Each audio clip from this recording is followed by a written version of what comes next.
Hello and welcome back to another episode of the Blue is the New White podcast. Today, I'm stepping out of my realm just a little bit. We have a roundtable of brilliant minds on today's show talking on a topic that few want to touch on, inclusiveness and diversity in the trades. My standpoint in particular is very simple. Can you do the job? Why does it have to be any more complicated than that? So without further ado, I've got Miriam Jordi, a driven advocate who is in quality control, previously a sheet metal installer and welder on the show.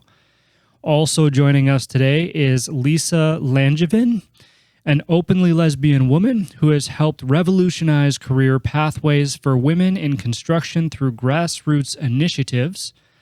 Jessica Loney, an openly transgender woman and master electrician helping Miriam drive the Pride in Construction movement, and Diana Palmerin, a diversity consultant that fell into the world of the skilled trades and is helping to bridge the gap and break down the barriers that exist today. Don't miss this incredibly interesting conversation and opportunity to learn a little bit about a topic that just needs more attention. And don't forget to subscribe to this channel and on our website at blueisthenewwhite.com to receive all the latest updates. As always, this show's not monetized and we don't run ads. We rely strictly on word of mouth from our listeners to further the mission. So if you enjoy this episode, please take a moment to rate it, review it, and share it. The future generations of tradespeople depend on it. They depend on you. So thank you again and enjoy this episode of the Blue is the New White podcast with these wonderful women of the industry. Hello and welcome back to another episode of the Blue is the New White podcast. Special guests today, the most people I've had on the show ever. So there should be a fantastic conversation. A lot of brilliant minds in the room today. So let's kick it off. I am here with Lisa, Jessica, Miriam, and Diana. Welcome to the Blue is the New White podcast. Thank you. Thanks, Josh. Thanks for having us. All right, so let's start off. Lisa, why don't you go ahead and tell us kind of who you are and your involvement in the trades and kind of how you got to where you are today. Sure. So as many people, my parents told me to go to university. Trades was never mentioned, even though my dad was a mechanic. We were expected to go to university, and so I did. I went to university, got my degree in psychology, worked in the field for quite a few years, and then just burnt out, and I needed to change. And spent a few months trying to figure out what I wanted to do with my life, and really, honestly, couldn't figure it out. And out of the blue, one of my friends said, "You should be an electrician." And instantly, forgive the pun, the light bulb went on. And so I switched careers later in life, became an electrician, and I loved it. And I loved the work. I loved the variety. I loved all of the opportunities. What I didn't love was some of the barriers that were in place, and especially in place for women and Indigenous people and people of color and immigrants. And at first I kind of thought, well, you know, I'm stepping into a man's world, because that's how I thought of it at first. And so I have to put up with these things because I'm a bit of a unicorn. I'm a bit of an anomaly. You know, I'm a woman, but I enjoy this work. And then I went to my first Women Build Nations conference, which is the largest gathering of tradeswomen in the world. And so I was in a ballroom with 1,500 tradeswomen, and I finally realized I'm not a unicorn. I'm not that special. Tons of women love this work. And every woman that I met that weekend loved her job and loved the work and wanted more women to get into it, and were pissed about the extra barriers that existed for women. And so, you know, in that moment, an advocate was born, and I started realizing that I wanted to start moving forward with doing things to decrease the barriers, because I suddenly realized they weren't okay. It wasn't a man's world. Everyone should have an equal opportunity for these great paying careers. And I wanted to set about to do something to help that. Fascinating. I have so many questions already, but before I ask, I'm going to move on to the rest of the people here so our listeners can get to know who we're talking to. Thank you very much, Lisa, for that, and I'm excited to ask my questions. Jessica, let's move on to you. That was a tough act to follow. Oh, no kidding, man. Good luck. So I've been in the trade for 14 years, Master Electrician, Gold Seal Safety Coordinator, I have my NCSO, I train all sorts of different safety things. But I'm also a site supervisor for a mid-sized electrical company, and we specialize in high-rise construction.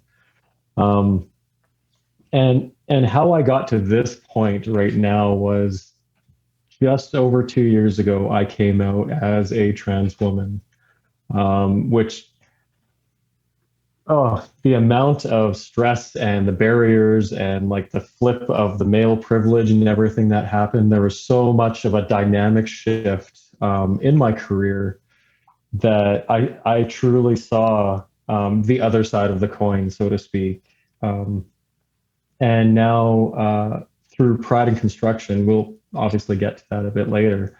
I'm really advocating for more equality in the workplace, especially when it comes around the 2S LGBTQIA plus community in the trades.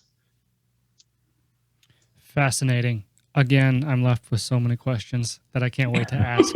No, this is fantastic. Thank you very much, Jessica. We're going to get back to you, but before we do, Miriam, why don't you tell the world who you are and how you got to where you are today? All right, I'm Miriam Jordi. I'm a Red Seal journeyman sheet metal worker. My story, I've done a lot of different kinds of work. Mostly it was to accommodate my family. And when nothing was ever very good paying, but it didn't really matter when there were two incomes. So I ended up looking for something that paid a lot better when I found myself a single mother. So I was able to go into apprenticeship without having to give up the income, and it just made a lot of sense for me. And it took me from basically a 2-bedroom basement suite to now where I own my own home. So I really advocate for women to try this because it can really save. It's just a game changer, right? Financially. So that's how I got into it. I was introduced to it through a women's group. And you have to pardon me, I get nervous as soon as there's more than 2 people. So. You're doing fantastic. I ended up in a course, I guess, for women, introducing women to trades. That's actually how I got my foot in the door. And they actually really taught us at that course to just watch out for each other and to keep the network of all 17 of us in that cohort. And we did. And 10 years later, I guess it is now for me, I stayed in touch with a lot of tradeswomen and networked like crazy, and later was able to form a group here in my province, Alberta. It was actually based on Lisa Langevin's group in BC, because I had spent some time out in BC and I saw this Facebook group with, I think, like 1,500 women at the time. And I think there's about 1,000 more now out there. But I just knew it would work for the women in Alberta too. And I was really craving the mentorship and the support myself as well. So once that was created, there's now a group of 2,000 of us that can ask each other questions every day if we need to. Wow, that's amazing. 2,000 of you. Fantastic. Great story. Thank you very much, Miriam. Last but certainly not least, Diana.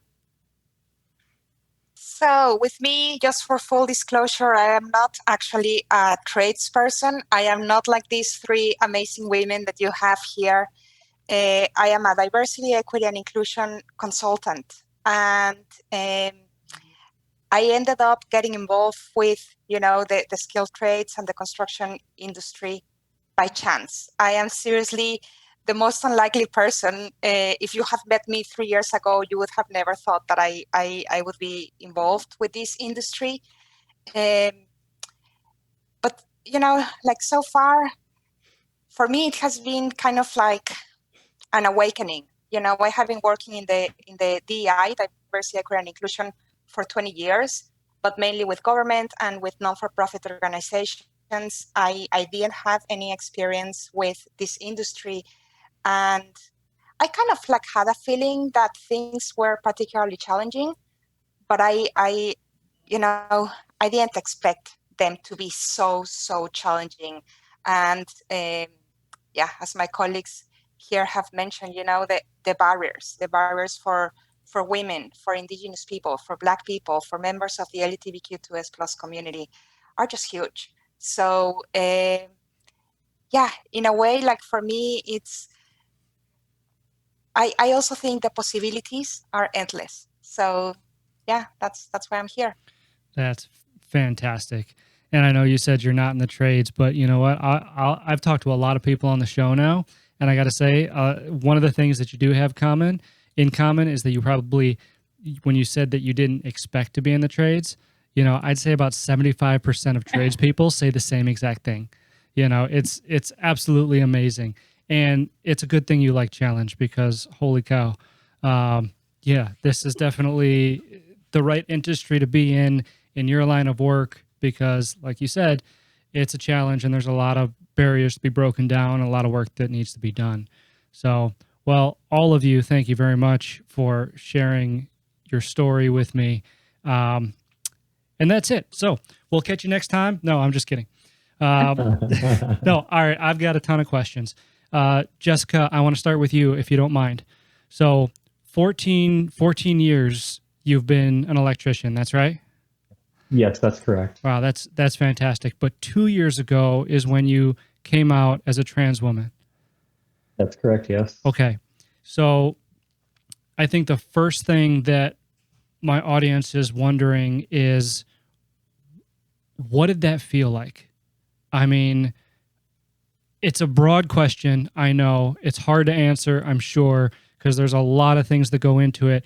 But let's phrase it this way. What was the single biggest challenge that you faced when you made that decision? Oh boy, there's so many. I think that professionally, one of the biggest challenges that I faced was, for lack of a better term, it was the loss of any male privilege that I had. Before, when I was running crews, I've done over $10 million in contracts electrically. When I spoke, people took me at my word. Now, when I speak, it's like I have to prove myself over and over again. They don't really trust what I have to say. It's almost like I'm labeled before I open my mouth. And that's one of the biggest barriers that I have professionally.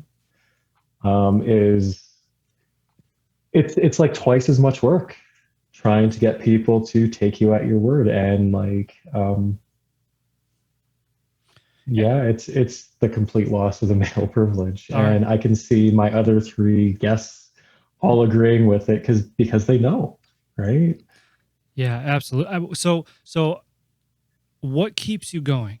And I asked that question because if there are several other people, with your same mindset, going through your same thing, whether it's in the trades or not, I think they'd most be interested in what gets you through every single day, and how you use that as fuel, because you must, right? I mean, you've got to.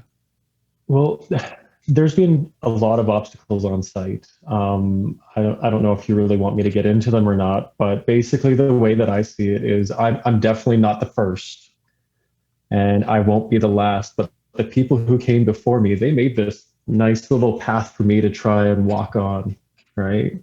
And if I can make that path a little bit wider for the person behind me, then it's all worth it. Well said. Yeah, the strong advocates are the ones who aren't doing it for themselves.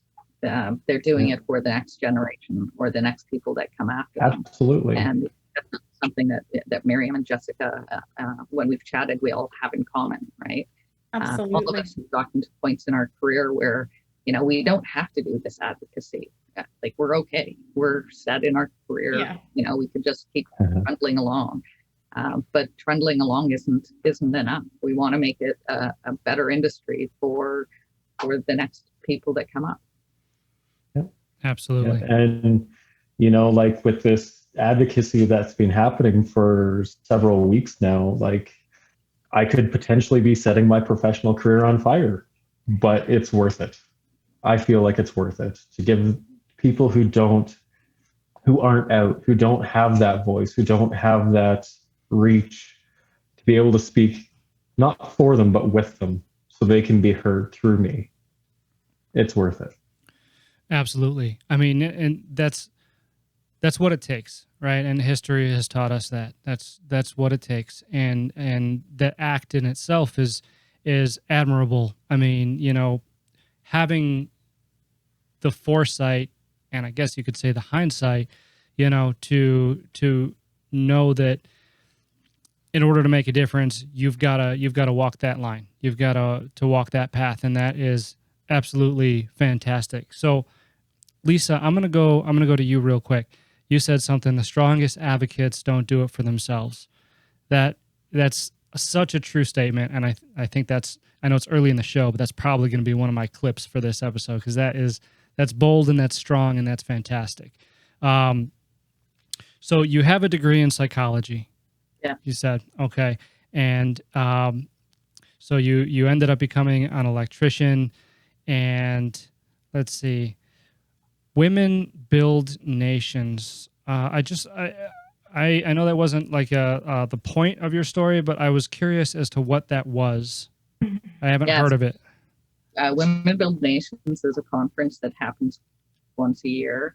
It's sponsored by NABTU, the North American Building Trades Unions, but it's open to union and non-union women.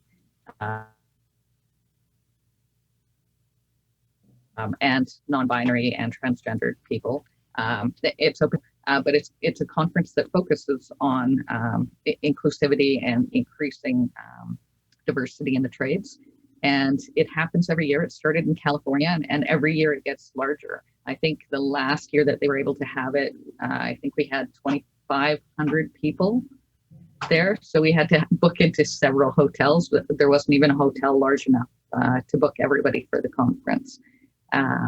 So we booked in several hotels, and so it's a variety of workshops and, you know, networking, often on job sites. Like the largest job site that I was ever on, at its peak, there were 100 electricians. I was still the only woman.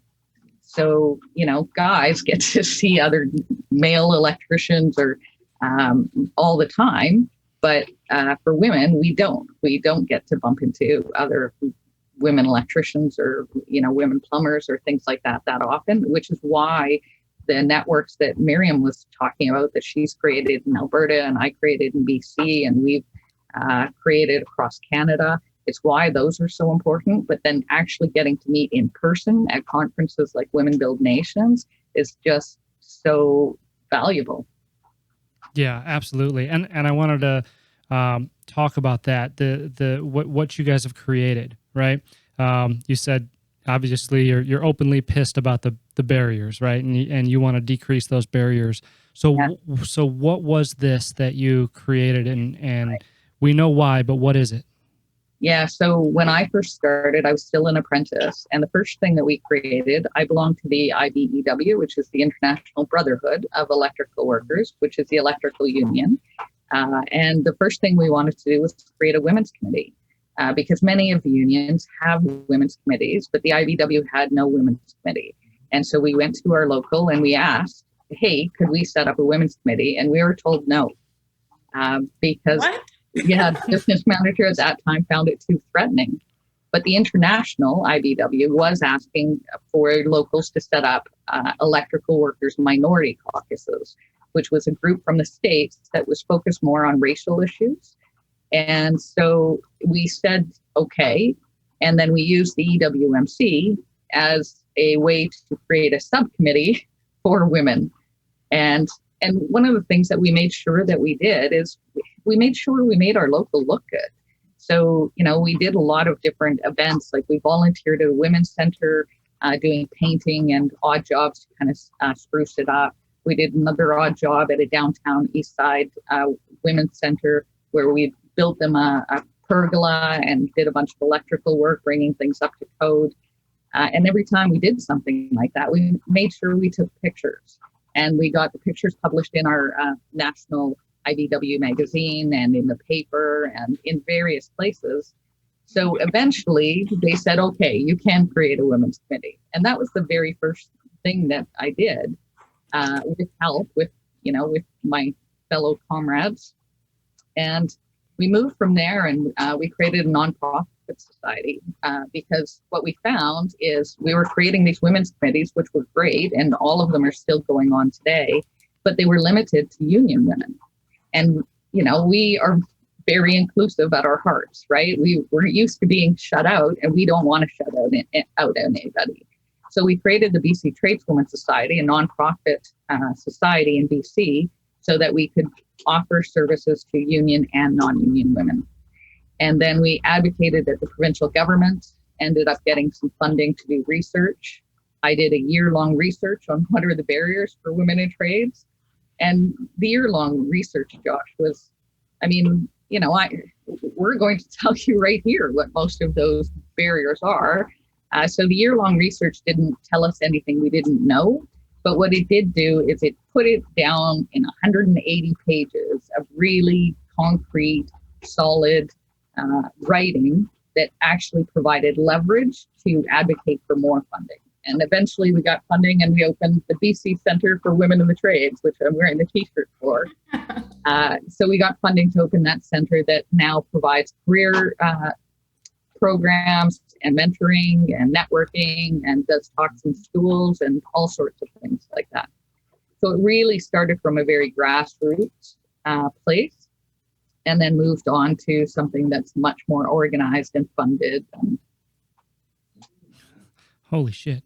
So no, that's amazing. Like one of the greatest stories that I've heard on this podcast because of how small it started and what you had to do in order to having to create that subcommittee and then growing it from there. That's amazing. That's fantastic. All right. Well, thank you for that. And then so Miriam, so your committee, can I call it a committee or? Oh, me? No, it's a Facebook group. That's what I organized. And it's so interesting listening to Lisa's story because I know most of it. I've never heard it told in a row like that. So on that timeline, it's interesting to me because in Alberta, so what happened to me is I was in a really challenging place in my career. I had actually experienced some, I'm not going to go there, but it was a women's issue, a very severe one. And it ended up making me have to look outside my city for work. So I ended up in BC, long story short. I was in a place where I really needed the support. And I recognized that, like, you know what? I had gone out of my way, actually. I was trying to track down a mentor for myself, just like, hey, I like my career, but it sucks too. Like, can someone help? When I was in BC, I stumbled on that group, and BC, just because of Lisa, has a lot more going on right now. We're next to them provincially, right? They're on the West Coast, and we're just one province in, just for your listeners. But not everything that they do in BC works the same way in Alberta. So we do have some certain organizations that look after apprenticeship or that look after training women and trying to support women and stuff. But it just didn't really seem like the Alberta organizations were meeting their mentorship needs. Even though there were mentorship programs, it just wasn't really working.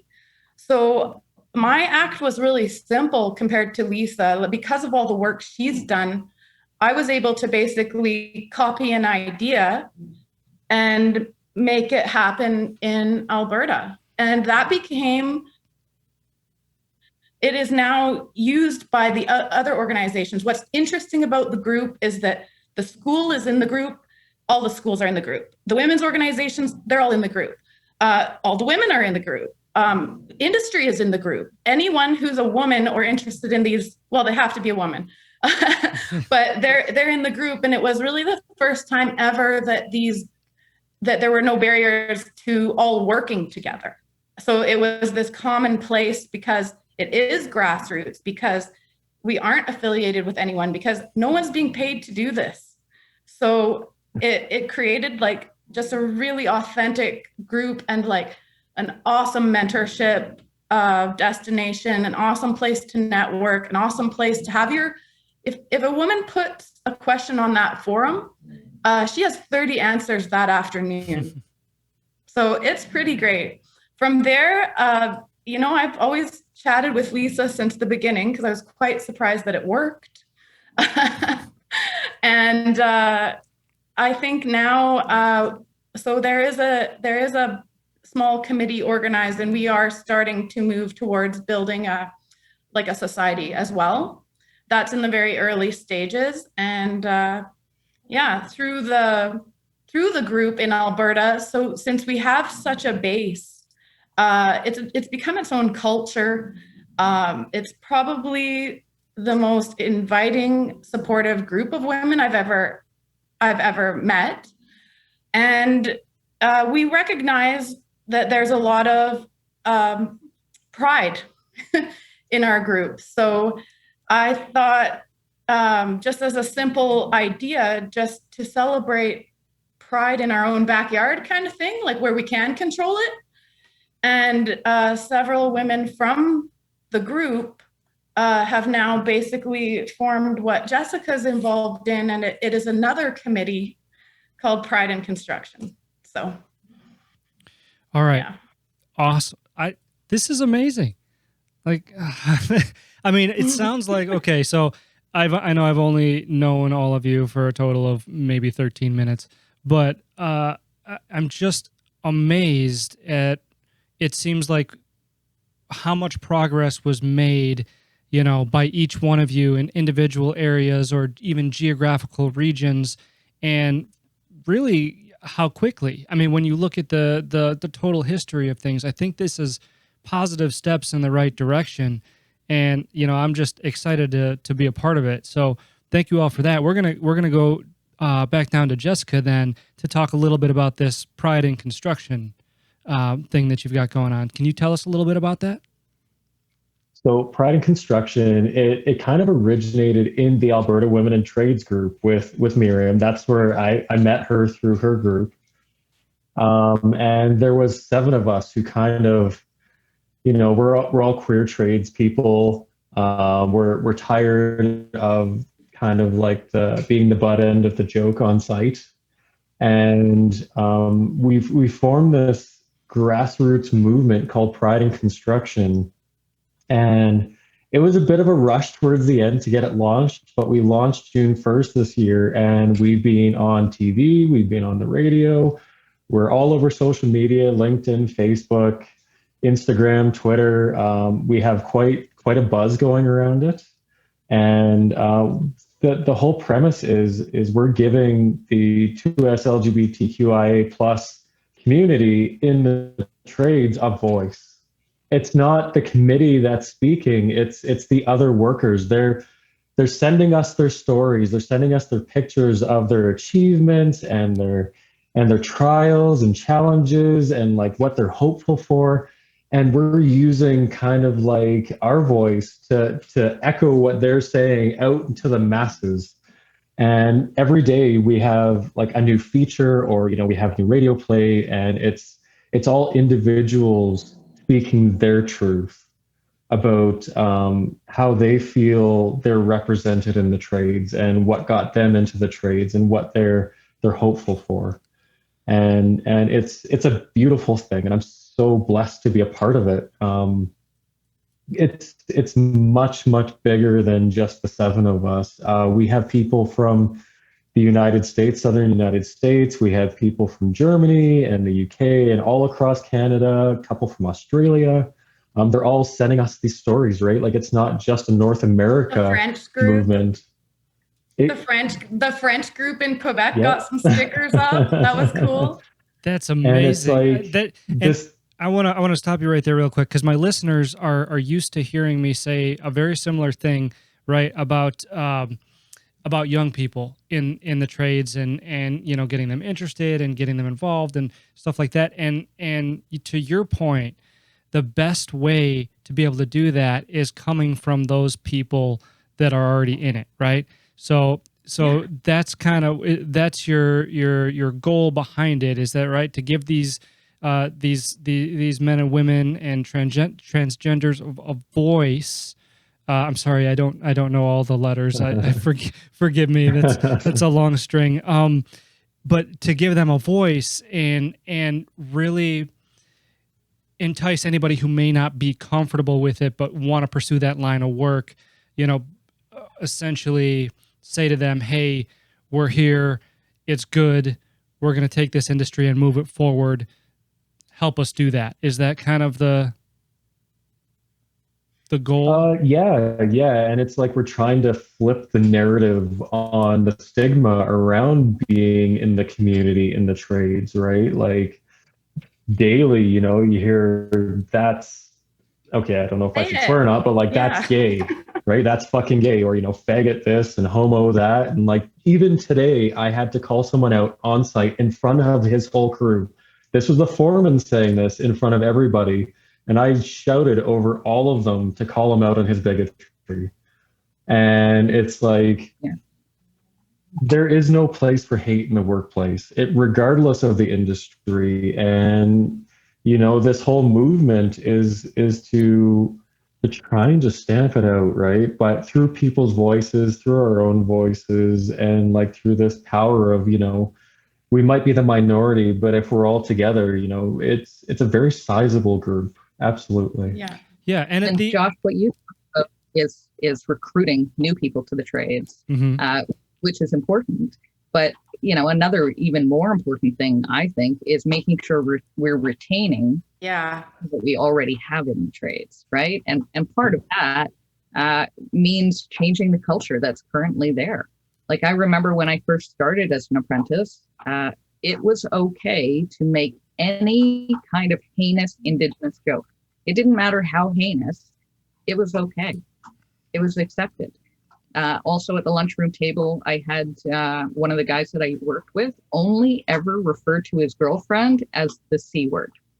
Whoa. The C word made a roast beef last night. The C word and I went out dancing to roosters last night. And again, completely acceptable. And so, I think a big part of what Jessica's trying to do and all of us are trying to do is as Jessica said, change the narrative. We want to normalize diversity in the trades, and we want to make sure that the trades are welcoming to people who look different than what they're used to envisioning a plumber looks like. Yeah, no, and that's fantastic. And what I was going to say is it shouldn't have to be this hard, right? Because at the end of the day, it's about, can you get the job done? Nothing else, literally nothing else should matter, right? But some of the barriers that we're seeing, there are clearly a lot of other things that people think matter that's just not the case, And so I just, if we're going to sit here and I love when Jessica talks. What's that? I love when Jessica talks about the male privilege that she had to give up. Perspective. Yeah. To have seen both sides of the coin, so to speak. Yeah. It's the dynamic shift was incredible, and it was almost instantaneous. Yes. And another group that, we've all acknowledged isn't here. Like I'm a queer woman, but we don't have any gay guys. Where are they, Lisa? Where there just aren't any. That must be it. There must be no There's gay guys. none in construction. No. Yeah. And the fact is, I live in Vancouver, BC, which is, one of the most prideful cities across Canada. Very out, very laid back, and still almost every gay guy I know in the trades is still in the closet. That's not okay. You know, We found one story I think we got one story. Did we, Jessica? Yep. And we felt we won the lottery. We're like, yes, we got a guy. Yeah. One guy. But there were several other people that messaged us talking about how they were closeted and that they appreciate what we're doing because it gives them hope. True. Wow. I also wanted to say real quick that along with Pride in Construction, our very first committee meeting, we included Lisa because we knew she would be down to get something going on over in BC simultaneously. So she's running a campaign called Pride in Trades. And so they're we're letting it spread however which way, whatever the message, just let's get it out there. Another thing I really wanted to talk about today was allies. Because I'm a trans mom and I'm a huge ally. And I think a lot of people are, and from these experiences that we've been having together, we've been in different meetings with different folks, and it's becoming very clear that the industry, even the ones that want to be a part of it, don't really know how, and they're about that they feel that there are barriers about the language and what to talk about, and even just like what do you want, how do we fix it, and they don't know. So that's where people like Diana, that's where she comes in. Yeah, absolutely. Right? Yeah. So Diana, can you speak on that? Yeah, I mean, just listening, it's fascinating. Like I'm listening, like this idea of normalizing diversity. And I was thinking, yes, for sure. But what about normalizing respect? Independently, if it's someone that looks like you or someone that doesn't look like you, it's a human being. It's respect. Why those jokes that are unacceptable in so many other places are still acceptable in the trades? And when it comes to allies, it's very interesting. There's an organization called Catalyst, and they have been around for a long time, and they started, with this idea of inclusion for women in the workplace. And I think probably last month, they did release solid research on how, industries that tend to be male-dominated, males are less likely to intervene when these kind of situations happen. So like just listening to you talk, like I was thinking about how you don't seem to find, gay men, and what are the reasons for that? Why, like what Miriam is saying, there's a bunch of men out there that for sure do not agree with these kind of jokes, with this kind of language, but they don't intervene. So what is in place there that is kind of like playing against this allyship that is so much needed? So anyways, that's my 2 cents. That's exactly what happened today with this foreman of this crew yelling about fags and homos and stuff, and not one member of his team or anyone else on that slab deck said anything about it until I voiced up. And I think that's the thing, Jessica. Like when I think about, incidents around transphobia, homophobia, sexism, racism, if you have a group of 10 people and you have one person that decides it's funny to tell a racist joke, and from that group of 10, you have 2 that giggle and 7 that don't say anything. As a DEI practitioner, for me, my problem is not the one that told the joke or the 2 that giggle. My problem is the 7 that didn't say anything. So absolutely. Yeah. You get what you tolerate. A wise man once told me that, and it's true, right? Yeah. And so unless you have people willing to stand up and willing to say, hey, that's not right, we're going to keep getting more of the same. And that's where you all come in, I imagine, right? Do you mind if I tell you about another program that we've started here in BC, Josh? Please, by all means. So through the BC Centre for Women in the Trades, we've partnered with Ending Violence Association of BC, And we've modified their curriculum so that it's construction based. And it's a 3-day intensive train the trainer. And so the way it's set up, our trainers are actually the BC Lions. And if you're a football fan, you'll know that the BC Lions are the BC football team. Large alpha men, and we target male leaders in construction. So we don't target, the lowest guy on the totem pole. We target the alpha males in construction, and we bring them in for a 3-day train the trainer. And they're taught to actually give the bystander training at work. So they become trainers. So we're taking alpha men, the BC Lions football players, right? These big, beefy, burly men, getting them to train other alpha men to talk to men in construction sites, on trade sites, about standing up, about being more than a bystander. And every man that I know who's taken the 3-day course, every one of them has come back to me and said, Lisa, it was life-changing. So many of them are shocked. They weren't expecting that. Often, especially the first guys that we got and tapped on the shoulder, they were guys who were already allies. And they're like, yeah, I'm pretty woke. I kind of know this stuff. And even those guys were floored. They're like, I had no idea. I had no idea what I didn't know. And now I have to start, my eyes can't be closed again. And so it's such a wonderful program because it's a ripple-based program, right? It's not just about one big splash, which respectful workplace courses are often like that. Just the one big splash, take the course, joke half the way through the course, make faces and draw stupid drawings while you're doing the course, and it's one and done. But this program is really meant to be a ripple effect. So like I said, we take male leaders, we train them to do the training, and they give it into their workplaces, and then it spreads out like ripples.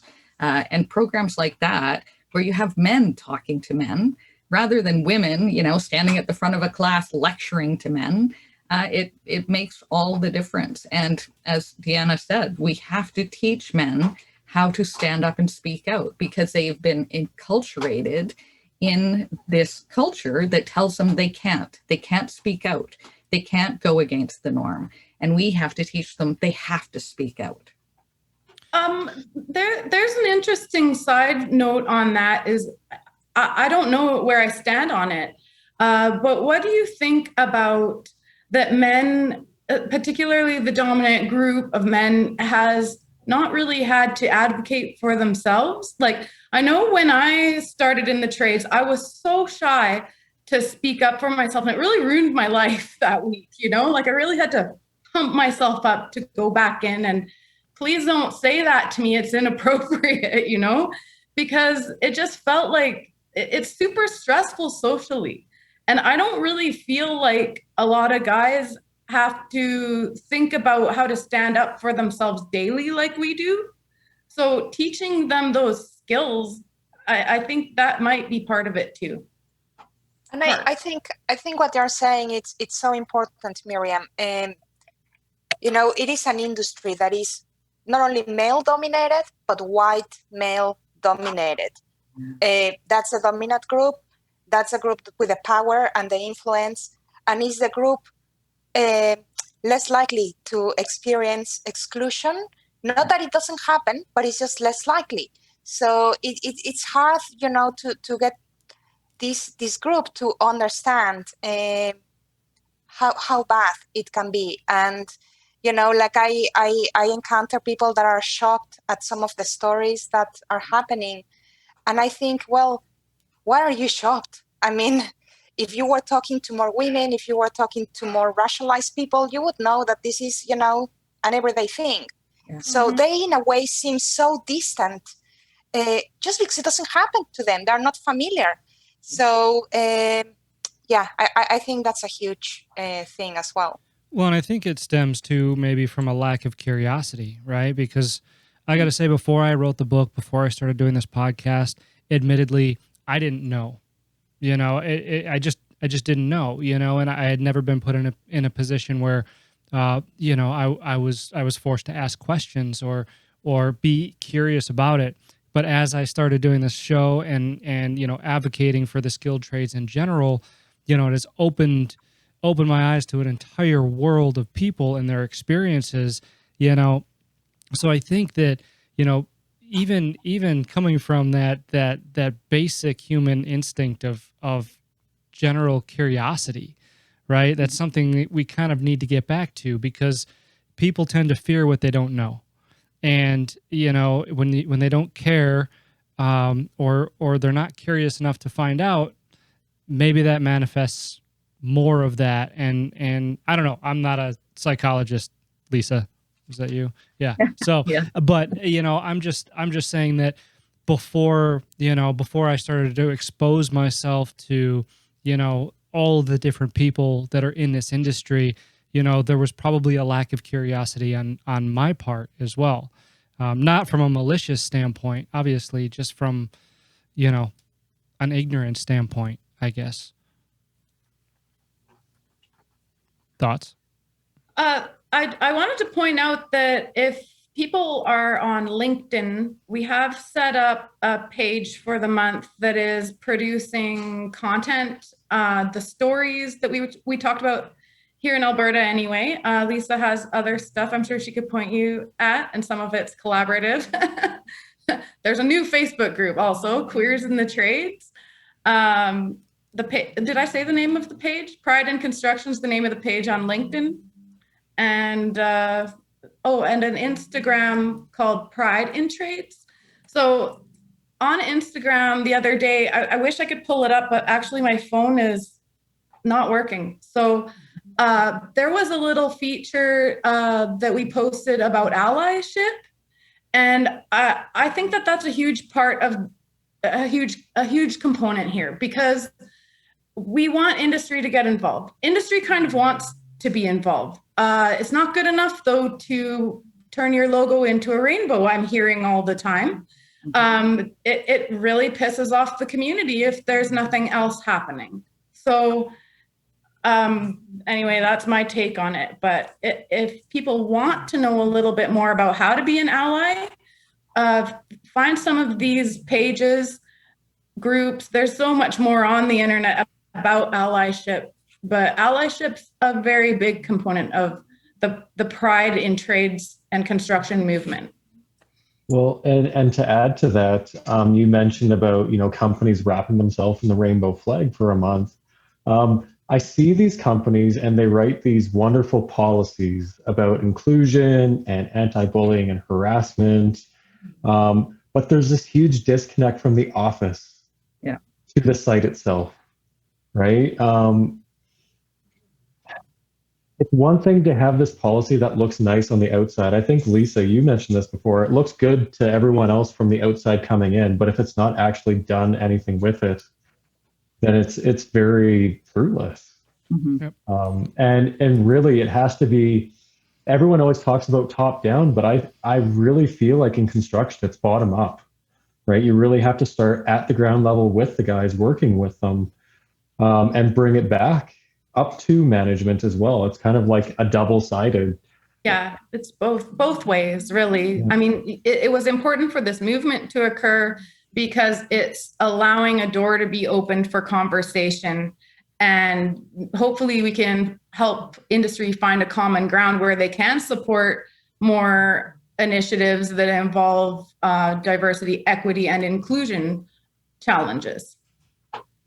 I think what they're saying, Miriam and Jessica, is about claiming space and centering the voices. Like I agree with this disconnect between office and field. I also think there's a huge disconnect between, you know, some efforts trying to address issues around diversity, equity, and inclusion, but without any involvement with the voices out there that are experiencing the exclusion. So you end up with, you mentioned beautiful policies. You can end up with beautiful but completely ineffective policies that the disconnect is huge. So I think claiming that space and centering those voices is very, very important. And I have to say, having following the Pride in Construction, I am a big fan. And what you are doing, it is amazing. And to see the sense, you know, I am an outsider in a way to the trades, like to see the sense of community and what community and collective action can achieve is just mind blowing. And you know, like the fierceness of the women, and it's always the women, right? Driving these efforts. It's just incredible to see. So yeah. We're going to get some guys. I think it's interesting to note that since I started, so we have a sticker. Lisa, do you have a sticker right there? I'm going to show ours. I don't have it here yet. Pride in Construction. So I work for a very inclusive company, and they supported my initiative by paying for these stickers. So they bought me 1,000. So we're selling them so that we can redirect the funds to a charity. Stepping Stones is a local charity directed towards helping queer youth. And what else did I want to say? The stickers themselves. Now, this is something fun that's been going on in the women's groups for a while. They love their fun hard hat stickers. The prideful ones love their pride stickers.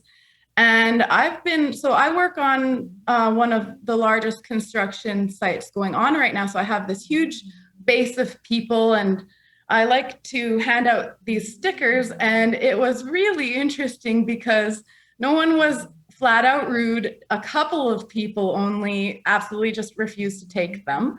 But the majority, I handed out a couple hundred on this site with 1,500 people. Not that many went on hard hats, but I had interesting folk come just out of the woodwork and came and talked to me and said, hey, I'm not going to put this on my hard hat, but thank you so much for doing this. And these are men. I've spoken to at least 4 guys who have said the most encouraging things in my career to me about, like, it's about time. The industry is so backward. Keep doing what you're doing. You women are awesome. So we are getting it from our allies. They just want to know how to participate. So the sticker was just one idea. Our allies, there are definitely a bunch of allies with hard hat stickers about pride now. And we were toying around with ideas for new ones and things like that, but just how to get the allies involved so that encourage guys to be like Lisa's program, stand up, speak about it, encourage the ones that you like what they're doing, speak up about everything. Yeah. Miriam, can I take this opportunity to thank Josh for being such a great ally? Yes. Absolutely. Josh, I don't know if you heard about the podcasters, the construction-based podcasters out of Ontario. Oh, did you? Did you? No. Did you? So dang. There's a construction-based or trades-based podcast. Oh, wait. No, I did. I did. You're right. I'm sorry. Yeah. Yes. I didn't know which one you were referencing, but then that blew up our community. Became obvious in 2.5 seconds. Yeah. Definitely I did. They were talking about catcalling and how it should be okay and things like that. And Carpenter, who happened to be a woman, made a couple comments on social media, and they tried suing her for $15 million. Mm-hmm. So they were saying all of these negative, really disrespectful things on their podcast. And then because she called them out on it fairly politely, in my opinion, they tried to sue her. So it really highlights how far we still have to come, but also highlights how grateful we are for allies like you, Josh. Well, amen. Absolutely. And I'm grateful for everybody out there that has the courage to come forward and to start these movements and to have these discussions, because if it wasn't for people like you, there might never be a shift. But I have all the confidence in the world that, one day we're going to be able to see, the skilled trades completely inclusive and hopefully, much better cultures all across, the world, really, Canada and the U.S. and everywhere else. So that being said, I want to go down and I want to get each one of you some final thoughts. And then if there's something that you want to plug, whether it's your Facebook groups or your your committees or whatever it may be. Okay. So, final thoughts from you, Miriam. What do you got? Just get involved, join a group, become part of the allyship to the minority groups. If you're a woman in trades in anywhere in Canada, there's a group for you. Just punch in your province and say in trades or in the trades. The new group is called Queers in the Trades, and Lisa and I are hosting that. The Instagram is called Pride in Trades, and the LinkedIn is called Pride in Construction. I would encourage everyone to go there. Perfect. Jessica, final thoughts and where people can find you or anything else that you want to plug.